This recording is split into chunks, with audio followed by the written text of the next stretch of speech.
Okay, we're live. Three, two, one. Hello, everyone. Welcome to our 63rd episode of the Security Podcast on the In30 Network. And I'm Haim Cohen, and we have Tom here. Howdy. And I guess there was not like a ton of news in the last week. Nothing that really is like screams out, we got to talk about this. We do have a piece of follow-up before we get into our main story, and it's from Peter at PEAN on the Twitters, asking, what is this squirrel you were talking about in the latest episode? Can't find it, and I feel like I've missed something. Well, Peter, you haven't missed anything. Tom and I play a lot of Inside Baseball. We listen to Security Now podcast on the Twit Network. And if you like ridiculously long, 2-hour-long podcasts on security, there's your go-to. You want to know everything about security, you can listen to that. We like to take 80%, 75% of that out and try and not recap it, but if something pops up, we like to talk about it. But Steve Gibson, the founder of GRC, created a new authentication protocol that basically doesn't have the need for passwords, and but it's so new, it just came out, we're still playing with it, it's not worth telling everybody yet. Right? Yeah. It's one of those things that we hope one day this is going to get big and it's going to take over the world, make us more secure, but right now it's still really new. Like, really, really, really new. Not like 4K TVs new, like we're talking 8K TVs new. Like the next generation of TVs that haven't even been thought of yet. Squirrel is as bleeding edge as it can get. It was just recently the guy who developed the protocol just made what we call a reference implementation, which is he built a client and he said, hey, this is the way it's supposed to work. When you build something that uses Squirrel, make it work like this, which is one of the very first steps in getting something kind of widely adopted and pushed through the internet everywhere. So it's crazy bleeding edge. And just real quick, in the 30-second elevator speech, it's basically a QR code that identifies yourself. So you snap it with your phone, and the client and the website talk. They agree. They shake hands. They say this is the person who you want, and it allows you to go in. So no passwords to type, nothing to memorize. It's right there. And if you don't have your phone, you can install a Windows or a Mac or a Linux client where you just click on it and it authenticates you. And it's really, really secure. So, yeah, and so, I mean, all the clients, the Android client is available. I think it works exactly how it's supposed to. But other than that, basically they have their own test sites to say, okay, you create an account, but that's it. Nobody, I mean, not even anybody small is using it. I think there's just test sites. I mean, that's what we're talking about. Yeah, it's not really seen live production use yet. So if you want to get out and start using it, aside from just playing with it on the test sites, there's not a whole lot you can do with it. Now, we've been hearing about this for, 16, 18 months now. Yeah. So we talk about it as in passing, like, oh, yeah, but it's still in baby steps. So. And when you talk about, brand new security protocols and fundamentally altering the way the internet works, when you talk about a protocol that's, 16 to 18 months in building and working on it, I mean, that's still an infant in terms of web standards. I mean, TCP/IP has been around for how long, and how long was that in development? 18 months is nothing. And again, if this works, you know what? I like it. I think it's the best way to. I really do like it. So I really do hope that it takes off. But again, QR codes on phones. I mean, think about it. Everyone wants us to use a QR code, but iOS doesn't have one built in. Android doesn't have one built in. Who's gonna let me take out my phone, find the QR code app. Oh, I don't have one. I gotta download it. You're just gonna say, you know what? Screw it. I'm done. So that's another problem that we have to solve, but baby steps. So yeah. Okay. And if you want to dive headlong into security, learning about security, and really get into the meat of this stuff, Our show is kind of, security for humans and for normal people and for people that are kind of technical, but they may not do, IT or programming work on a day-to-day basis. If you want to get something that goes really, really in depth and totally like digests the topics and goes into all the gory details of protocols and in cryptographic primitives and all this stuff, I can't recommend Security Now highly enough. Just remember, it's double speed is your best friend. Yeah, it's a long podcast. You're going to be, the Security Now podcast can last me a couple commutes back and forth. Yeah, like I said, I double speed it up, and it's there, back, and sometimes there again. But you're right. And look, it's great. So we like you said, we can't recommend them highly enough. So, well, the topic at hand this week is the school recently gave me a Chromebook, and they want us to be bring your own device, and if you don't have a device, we're giving you one. And a teacher came up to me and said, I'm not allowed to change my background. And I said, that sounds odd, but I checked. You're right. She couldn't change her background. So she goes, so what am I really want a background change. And I said, look, I don't know what to tell you. They don't want you to do it. She goes, am I allowed to sign with a different account? I go, well, you're not supposed to, but you can if you want to do personal stuff. She goes, fine, I'll just do everything from that account. And I pleaded with her to say that this is not right, and you should do business on business and work at work, or personal on personal. And I was just told, I want a different picture on my background, and until I can do it, I'm going to do it this way. And when I brought it to administration and to other people, I was basically it didn't fall on deaf ears, but we have bigger problems than to worry about somebody's background. And I tried to explain to them, you know what? It's not about the background. It has nothing to do with the background. If you want people to use this the right way, make it as simple as possible. You're already giving them a device. You're already telling them you have to change your workflow. To stop someone from changing their background, you got to be kidding me. Just make it simple. So I guess the topic is, what should you lock down on a work computer if you're, let's say, an administrator or you're at home, and what should be allowed, and what to go from there? And this actually, we might get some hate mail on this because I'm part of the controversial group of people that claim to know about the security that opt for giving users more freedom in using their machines over completely locking it down to try to prevent something bad from happening. And it's just like you said, it's not about the background. It's about adoption, it's about ease of use, it's about your workplace giving you a device and you not feeling like you're in a prison when you use it. I mean, we've all encountered those systems at schools where they're crazy locked down and you can basically browse Wikipedia in IE5 and that's it. You can't do anything else. There's no MS Paint, there's no Minesweeper, you can't launch a calculator to help you with anything.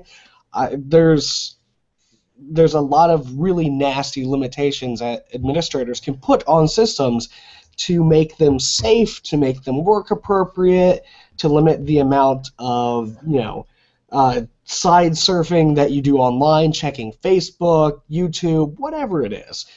And there's a lot that can really make your system useless to the people who want to use it. And then there's the worst thing. So this Chromebook, yeah, your work account's totally locked down. You can't do anything with it. So what do people do? They log in with their personal Gmail account where there are no rules whatsoever. And now all of your grades, all of your lesson plans, all of your sensitive business documents, they're locked away on personal Google space, which doesn't have an uptime agreement, which doesn't have an SLA, which may not be covered by your company's lawyers, which may actually land you in hot legal water. It's a dangerous, dangerous place to be. Well, this is what I'm fighting for, and it's really hard to change. Well, I had everything in my personal account. To backtrack, this is a new thing for us. So people who were tech savvy and were using Google Docs and Google Forms, they were doing this from their personal account or a specifically made account for themselves, like a teacher account. But that's protected under Google terms of use. That's not protected under the school terms of use. So now you're mixing two things. And if, let's say, a bullying case comes up or something where you have to provide documentation, you are opening yourself up to having all your documents read through because you didn't use it on the school account. And well, who cares about my lesson plans for this? It may become a bigger deal than you think. Yeah. This isn't, oh no, all of my lesson plans are going to be shown in court. No, this is, let's open up your entire Google account. Every picture you've taken with your phone with auto upload enabled is free game to those lawyers now. And free game probably to a Freedom of Information Act. So while Google can show them the information if you don't comply, which is, I mean, one thing. I mean, we do know that they do that. They fight for you. But when a school district says, hey, Mr. So-and-so, we need this. Oh, it's on my personal account. You're going to need a search warrant. It's not hard to get. It's because it involves children. You're not going to get away from it. Yeah, they say, wait a minute. So you put your work stuff in your personal account? Well, you know, by our company policy and by that piece of paper you signed that allows you to work in this place and receive a paycheck, any work stuff that touches your stuff is now our stuff. So we now own your Google account, and we can go in and do whatever we want legally. Now, will a company actually do this? I don't know. It depends on the matter. It depends on the company. It depends on how tenacious that company's lawyers are. The idea is do not land yourself in hot water by mixing this stuff up. Now, you know, have you ever emailed yourself a document to work from home or other stuff like that? Look, everyone's done it. I've done it. But try to keep it at a minimum because, again, it's not black and white. It's not this binary choice. It's the more you expose yourself to the risk, obviously there's a greater chance of that risk being exploited. So you should be careful about mixing these things, and you got to keep them separate. It just does a world of difference for everyone, especially yourself, if you keep them separate and keep it in its own account. I mean, if my workplace were to fire me right now, today, I didn't make any internet accounts. I don't have any social media accounts that are using my work email to log in, or using my work email as a backup email address. I'm not going to lose anything by losing that account. You know, which could go away. That company could go under tomorrow. We don't know. No one knows.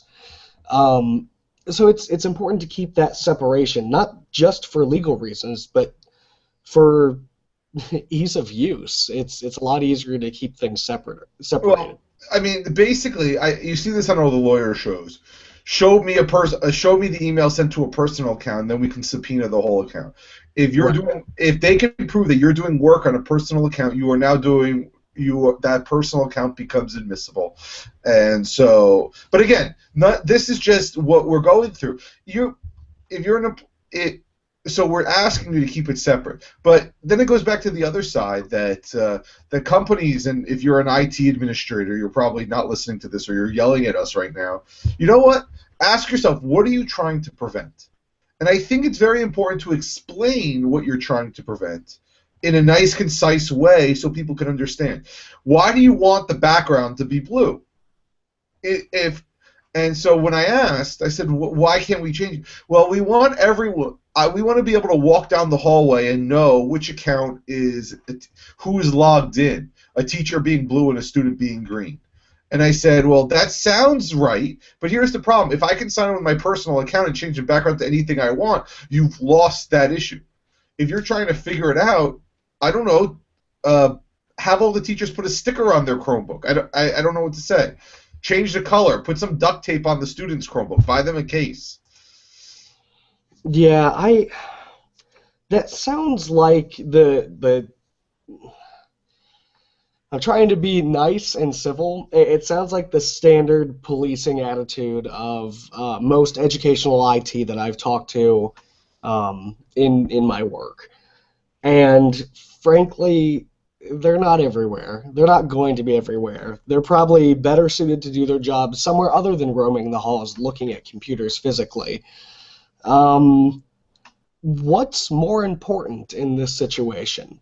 Locking down a machine so much that you can't change backgrounds, or is it, you know, letting people or fostering the adoption of whatever new platform you're trying to deploy, whether it's Windows, whether it's a Mac, whether it's a Chromebook? You have to make people want to use this piece of technology you've provided them. Otherwise, they're just going to log into their personal accounts, or they're going to do work at home, or they're going to buy their own laptop. I've been in enough businesses and I've seen it enough times that if you lock it down, if you make your technology a prison and you make your technology useless, people will bring in their own technology. This isn't like this isn't the 60s or anything where they have to carry in 3 refrigerators to have a computer. No, they can, for a couple $100, go down to the latest big box store, the biggest one they see on the side of the road, and walk out with a perfectly functional laptop. And everyone can do that. Everyone is doing it. And they will. They really will. If they think it's impeding their work and causing them to not get their job done, they will take measures and get it done themselves. I mean, why did BlackBerry lose all its market share? Because all the CEOs had an iPhone, and they were dual wielding, and the workers, the IT people didn't care about. When the CEOs said, why can't I use my iPhone? That's when things started changing. Because BlackBerry locked everything down. Yeah. You couldn't do this, you couldn't do that. Why couldn't we bring our own phone and do what we needed to do? And like another thing that I see companies do all the time, they set the homepage to their company, and you can't change from there. Right. And usually it's like the Flash-enabled website, so you can't install a Flash blocker because that's installing a program. So now you have to wait for this thing to load when all you want to do is go anywhere else. And I've heard the argument, and it makes logical sense. Well, we don't want people to change their homepage because what if they get malware and it'll change their search engine to something weird, and then they'll have odd ads or they'll get malware from it. I get that. I totally understand where you're coming from. I get it. It's still not a good reason. In my mind, the convenience will trump that little nugget of security each time. You should be fighting your security battles on a different front. Changing options in Internet Explorer is not going to win you the battle because they're going to install Firefox or they're going to download Chrome Portable. They're going to get around this stuff. Or we're going to VPN everywhere. We had that. We're going to install a VPN, or we're going to tether to our phone and then block it, because that was the other thing. Then the next thing is you can't install anything, and which I get. You're afraid of viruses, or you need to file a TPS report to install and update to Chrome, and everything else. And all we're saying is, I think to have a meeting with people, and look, this could be your family. You could be you have kids and you don't want them to just be installing things. Explain to them. I think explaining to people, this is what we're dealing with. Show them CryptoLock, or say, what happens if this happens? Oh, and by the way, on our spam filters, here is 5,000 of these emails. Can you figure out which is legit and which is not legit? This is why we do this. Maybe, I have a feeling workers will understand. The biggest thing you can do when you're an admin and you're trying to create the security culture is you have to help people understand. You can never make someone understand. You can't say, this is the way it is, and this is the way we do things, and that's it, end of the story, bottom line, don't ever talk to me again. Look, we've all gotten that line at some time in our childhoods, and it is just as useless and horrible then as it is now. You can't just say this is the way it is and that's the end of it. No. Explain it. Explain the logic behind your process. And frankly, if you can't sum up your process, if you can't sum up why you would do something in a logical sense, you should probably re-examine that. You should probably go back to the drawing board with it and say, well, why do we do things this way? And you should really take a very criticizing eye towards everything you're doing in your IT environment, in whatever environment you're supporting. And you know, people our age have been working in lockdown IT environments for a long time, basically our entire lives, from schools and on. And if there's a proxy or blocking sites or blocking downloads or installs or anything like that, we're going to get past it. People are going to get past it, especially when it comes in the way of, meeting our deadline or not. Yeah, I'm going to get past it. Even if it involves me going down to the store, buying my own machine, doing my work, and then emailing it to the work computer, the work's going to get done. I mean, we have a lot of the teachers say, oh, we can't get to this website, but the kids know how to do it. Well, Right. okay, so you stop the good guys, and you're allowing, I don't want to call, and you're allowing the others the people you're trying to protect from going around it. Yeah. And school, by the way, schools have to block certain things. That's not a First Amendment issue, that's a legal issue. So we get that. And nobody's complaining about that, but it's like you can't change your background, or I can't install a Flash update. I don't understand why we don't go to where it ghosts the computer every single time you log in, especially if you tell people we don't want saving to the desktop. Just have it restart every single time. Yeah. And that's going to solve all the problems. Just change your image once a month, every Patch Tuesday, update everything, and push the image out. It costs you zero. It's done automatically, and you're done with it. There's a lot of, and I feel that a lot of these policies are simply because IT organizations don't have good automation in place. If you can't take your image, streamline some updates to it, or better, with something like SCCM, for instance, you can take your updates and put them in a package, and then when you push your image, it pushes all the update packages automatically with it. You're done in one shot without having to re-roll an image. It's brilliant. But I feel that IT organizations, especially smaller shops, they don't have enough automation in place, that they make things harder on themselves. And then they have to have these draconian policies that chain people up to this technology that doesn't want to work, simply because if it gets broken, they've got to spend a day or two fixing it. Now, you've worked in IT. I've never worked in IT, but Right. is the recommendation to not politely ask and get everyone sort of like a mob mentality to ask, why is this like this, or is it to, I mean, how do you get the change done? If you need something to be changed, there has to be a way. Yeah. So we have gotten, and I say we, I don't work directly in IT today. I used to not too long ago. We would get tickets with everything from, hey, why is this screensaver timeout set to this amount? Or, hey, I can't get to this website. Why not? And we'd go and we'd look at our super secret IT internet connection where we can see every website. We go, wait a minute, that guy's shopping for parts, for manufacturing parts, for his job. Why is that blocked? So we'll email the person that made the block list and say, hey, guys, this site is miscategorized. We will whitelist the site and we'll say, we're sorry about that. It was an issue with our vendor. And we'll send out an update, and guess what? He can access the site. That's it.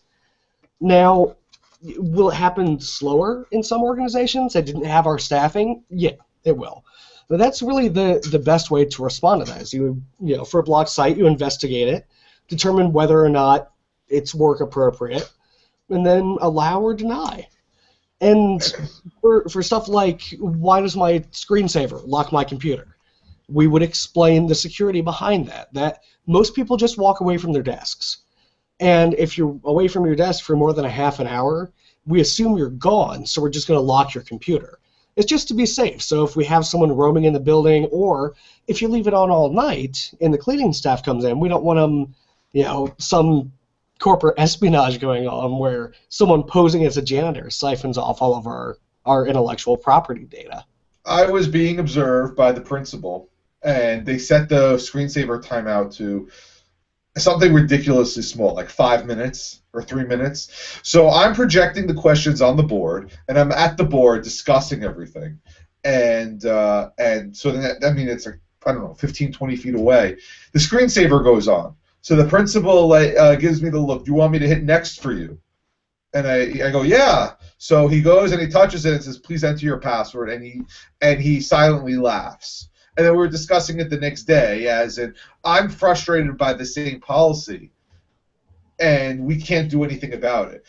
And like you said, it's one of those things. I don't think you go to IT complaining about the issue, the saying, oh, my screensaver timeout is really bothering me. I think you need to explain why it's important and needs to change. And I think if you make a compelling reason, hopefully people will listen to it. And frankly, if you're an IT organization and you're putting out security policy like this, or even if you already have, but you haven't communicated why, it does so much goodwill. Just to put out just a small, like, half-page document of, here's some of the things, not even all of the things, but here's some of the reasons why we do some of the things we do on our machines. Here's why we have an automatic lock. Here's why we run antivirus. Here's why we set the home page to this.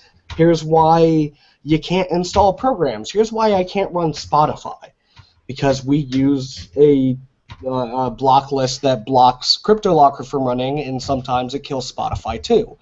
You know, stuff like that.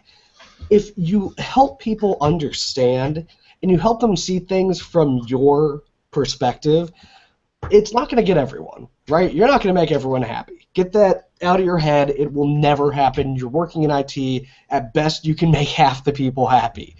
But the half that will understand will love you for it. And they'll say, oh, I get it. I understand now. You know, you guys are trying to create less work for yourselves and get more done to get us faster connections, upgraded servers, whatever. They'll understand.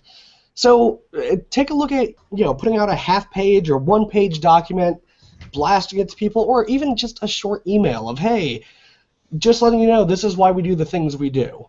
This is what's making our lives easier. And if you're on the other side of that and you don't understand why something is the way it is, contact your IT guys. Just say, hey, I was just wondering, why is this the way it is? And, you know, it might be that it's due to some stupid government regulation and policy and law that was written like 30 years ago that they have nothing to do with, but they have to legally comply with it. That happens a lot. You would be surprised.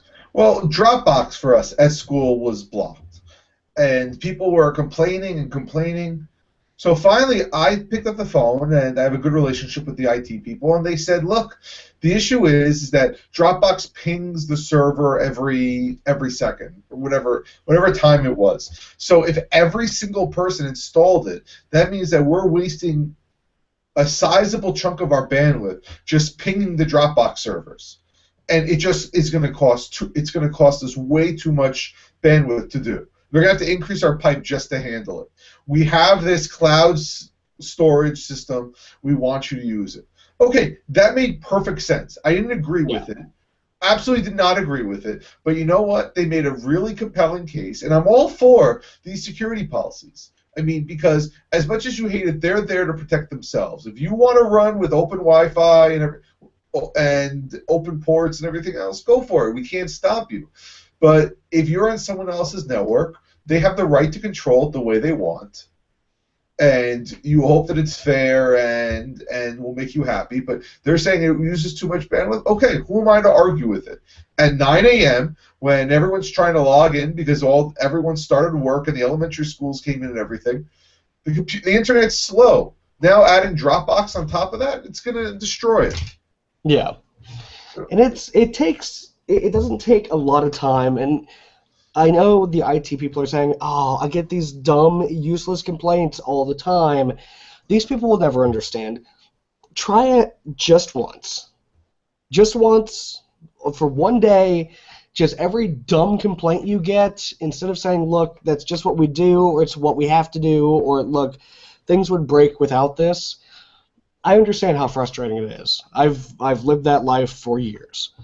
Um, try explaining and explain it in human terms, not like, well, we had to dismantle the power coupling in the left-hand cell, and that's why we can't go to warp 9. No, look, drop Scotty and act human. Try explaining this to Kirk or to McCoy, right? Try explaining it to a human being instead of a fellow tech nerd, and a lot of the time you'll hit something. It'll be good.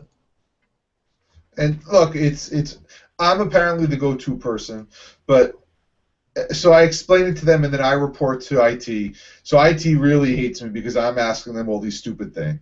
But I try to tell the people this is, I think, why they're doing it. They want to control it for right now. These Chromebooks are new. They want to make sure everything is locked down so they don't have to deal with issues. They're still trying to deploy all of them. They're still trying to do this. Give it some time. As people learn, they'll start relaxing some of the rules. In the meantime, use your work for work and use your personal for personal, and don't just please just don't complain. It's coming. Be happy. And I don't know how many people we're reaching, but it's a slow process. Yeah, and you know, I've as an IT guy, I've gotten those complaints of the internet's slow, or this thing we have or do, this sucks. Why do we do this? And it happens every time on this, and why is this the way it is? And yes, I know. I know it sucks. I live with it too. I don't have a magical supercomputer that gets rid of all the problems. But this is our project list for the year, and this is my top priority, is making sure you guys can still get email after we move email servers. And unless I do that, you're going to stop getting email. So these other things are a lower priority. They understand, you know, these guys, depending on where you're working, if you're working in, like, with business guys or engineers or even HR, you should be able to explain away this situation of here's why this is, here's why these things are still broken, and here's what I'm going to do to fix them when I get the time. You know, if you get the time. If it ends up that you need to hire more help, just say, look, I can't do this all on my own, and hopefully you're talking to someone in finance. We need someone else to help us get these things done. Look, you're right, and people will listen, and the people that don't, nothing will solve their problem. Right. They're still using Windows ME, thinking that that's the greatest thing. And when you move to 7, saying it's more secure, and they lost Clippy on Word, I mean, that's the end of their day, and everything's That's awful. tragedy. So, I mean, you're never gonna get them. So, No. I mean, I think that's it. I got nothing else. Yeah. Just, you know, be careful with your work stuff, and this probably goes without saying, but when you're signing up for, like, a gaming forum or a Twitter account or something else like that, unless it's specifically for work purposes for your job, do not use your work's email. I cannot stress to you the amount of people that have left a company with me being in IT, shutting down their accounts, have come back to me, you know, a week, a month, a day later, and said, oh, I can't get into Netflix because now my email is wrong. And I said, I am sorry. I'm not going to give you access. You no longer work here, and that would be a huge security violation for me to give you this back. So, sorry, call customer service. But, you know, that sucks. That's not fun, especially if it's a smaller website without a 1-800 number. So keep that in mind. So, okay, I'm done. I think that's it. So, Yeah, that's all I've got. Okay, we'll see you next week. See you guys.